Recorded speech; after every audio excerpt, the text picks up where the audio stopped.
میری بہن نائلہ ہمارے گھر کی سب سے بڑی بیٹی تھی۔ ابو کی بیماری کے بعد اس نے سب کچھ سنبھالا۔ میں اسکول جاتی تھی اور وہ سلائی کرتی تھی۔ امی ہر وقت بستر پر ہوتی، نائلہ ہی ان کی دیکھ بھال کرتی۔ اسے اپنی شادی کا شوق تھا، بہت تھا، مگر کبھی زبان پر نہ لائی۔ پڑوس کی آنٹی نے ایک رشتہ بتایا۔ لڑکا دبئی میں نوکری کرتا تھا۔ ہم سب بہت خوش تھے۔ رخصتی کی تیاریاں ہونے لگیں، مگر رخصتی سے 2 دن پہلے ابو کو دل کا دورہ پڑا۔ ہم سب اسپتال بھاگے۔ نائلہ نے فوراً فیصلہ کیا، پہلے ابو کا علاج ہوگا، پھر شادی۔ شادی موقع پر کر دی گئی۔ لڑکے والوں نے کہا وہ مزید انتظار نہیں کر سکتے۔ شادی ٹوٹ گئی۔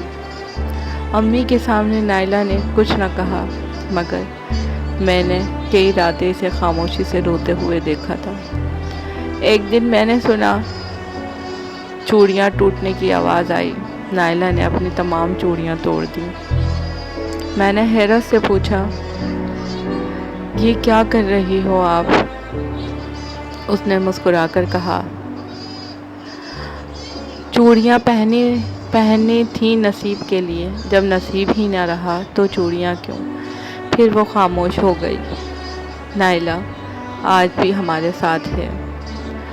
امی کو وقت پر دوائی دیتی ہے، مجھے یونیورسٹی بھیجتی ہے، کپڑے دھوتی ہے، کھانا بناتی ہے، اور کبھی شکایت نہیں کرتی۔ اب میری شادی ہونے والی ہے۔ جب مجھے جہیز کی شاپنگ کرنی تھی، میں نے کہا، نائلہ آپ میرے ساتھ چلیں۔ اس کی آنکھوں میں چمک آئی، مگر زبان پر پھر وہی خاموشی تھی۔ شادی والے دن میں نے اس سے کہا، میری ماں، میری بہن، میری سب کچھ تم ہو۔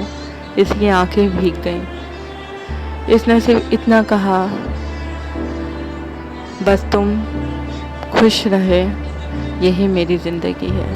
کبھی کبھی بڑی بہنیں ایسی قربانی دیتی ہیں جو سب گھر والوں کے لیے خوشی کا باعث بن جاتی ہیں، اور کبھی زبان سے اف بھی نہ کرتی۔